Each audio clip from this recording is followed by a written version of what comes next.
राधे राधे। हरे कृष्णा। साधकों, ये जो हम बात कर रहे हैं आज की वीडियो में, क्रिटिकल थिंकिंग और डिसीजन मेकिंग का ये दूसरा वीडियो है। आज हम बात करेंगे गट फीलिंग या अंतर्ज्ञानपूर्ण सोच, जिसे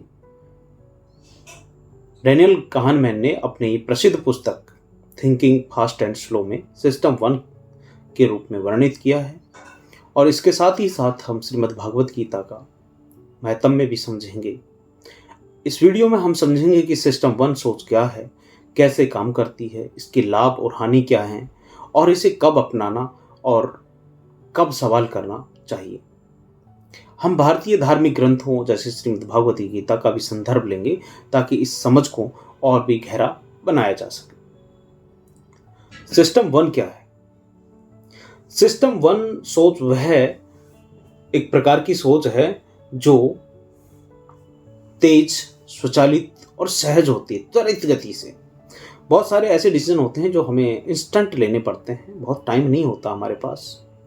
ये वह सोच है जो बिना ज़्यादा विचार किए तुरंत निर्णय लेने में मदद करती है। उदाहरण के लिए, जब अचानक से सड़क पर सामने वाले वाहन से बचने के लिए आप झटपट हट जाते हैं, कोई कुत्ता पीछे पड़ जाते हैं तो आप भाग जाते हैं, कोई शराबी पत्थर फेंक रहा है तो आप उस रास्ते पे नहीं जाते। तो वो सारी जो इंस्टेंट आप डिसीजन ले पाते हैं वो सब सिस्टम 1 में आती है। ये सोच प्राकृतिक रूप से हमारे विकास का हिस्सा है और इसे विकसित करने का मुख्य उद्देश्य हमारी रक्षा करना, जीवन को सुरक्षित बनाना है। ये हमें खतरों को तुरंत पहचानने में और त्वरित निर्णय लेने में और ऐसे कार्य करने में हमारी मदद करती है जिसके लिए विशेष प्रकार के प्रयासों की आवश्यकता नहीं होती।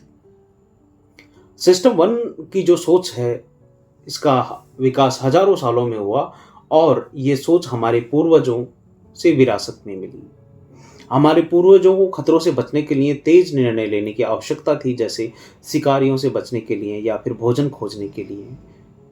इस प्रकार की सोच ने उन्हें जीवित रहने में मदद की और आज भी हम दैनिक जीवन में कई कार्यों में इस तरह से सहायता मिलती है।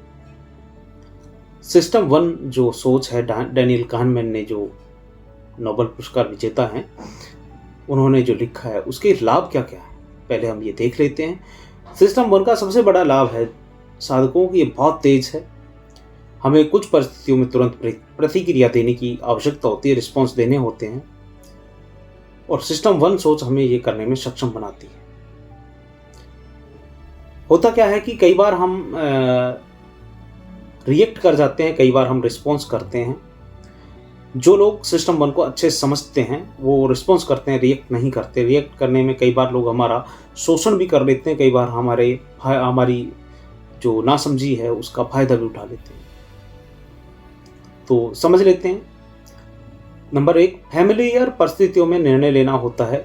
जब भी हम किसी परिचित चेहरे को दूर से पहचानते हैं तो यह आपके अंतर्ज्ञान सिस्टम 1 की वजह से ही होता है और इसमें ज़्यादा सोचने की ज़रूरत नहीं होती, का मन तुरंत रिस्पॉन्स करता है।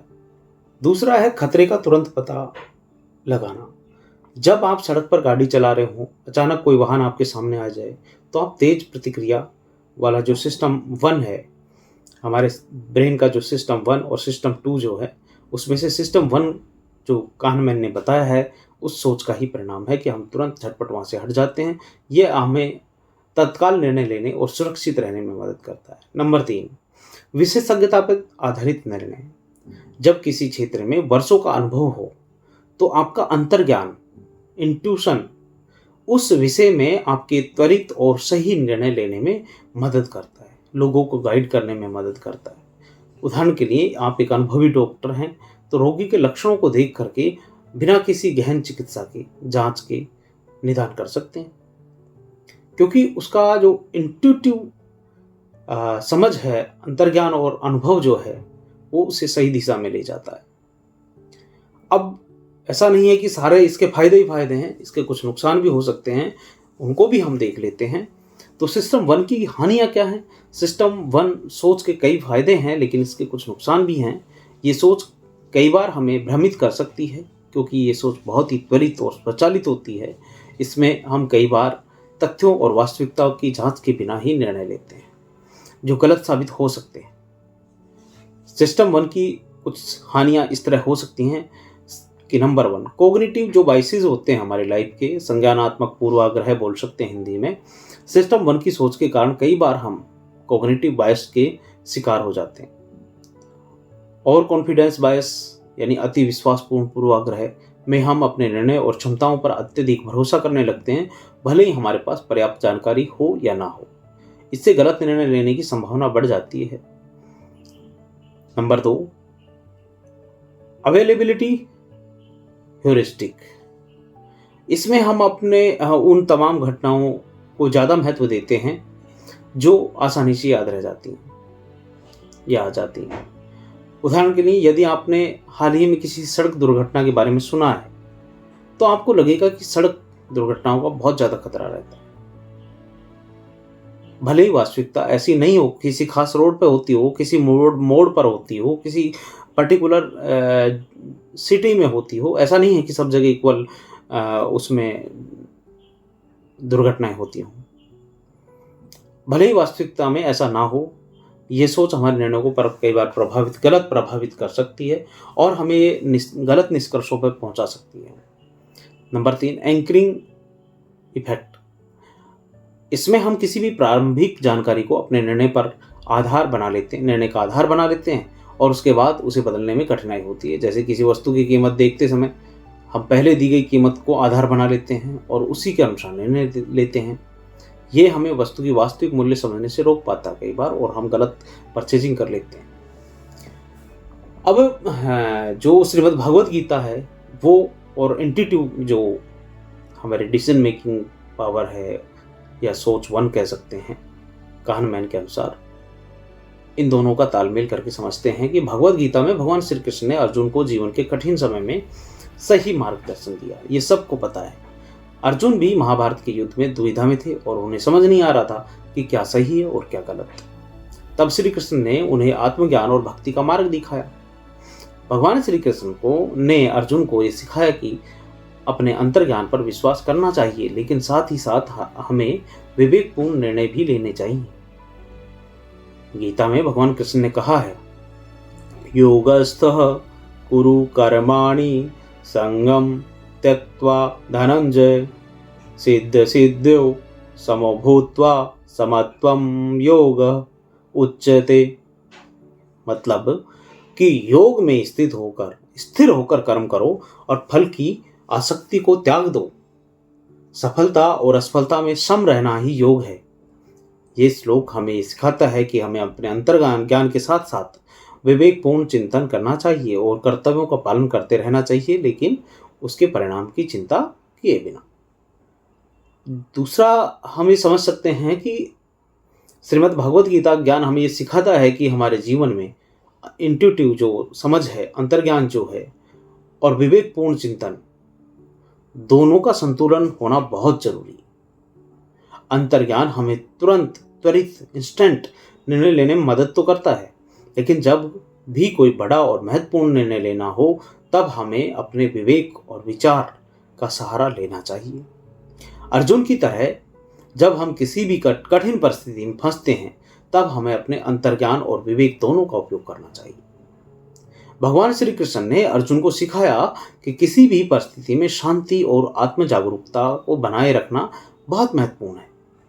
जब हमारा मन शांत होता है, तब हम सही निर्णय ले पाते हैं। ये सच है। ध्यान, योग और आत्मचिंतन हमारे मन को शांत करने में मदद करते हैं। अच्छा, एक बात का ध्यान रखना कि जो आदमी मेडिटेशन करते हैं, जो पूरी नींद लेते हैं, जिन पर जो किसी तरह का अनर्गल खाना पीना नहीं करते, जो शांत चित्त रहते हैं, उनके जो डिसीजंस हैं, क्रिटिकल थिंकिंग है, बहुत अच्छी होती है और हमें अंतर्ज्ञान को सही दिशा में उपयोग करने की इससे क्षमता प्राप्त होती है। आगे की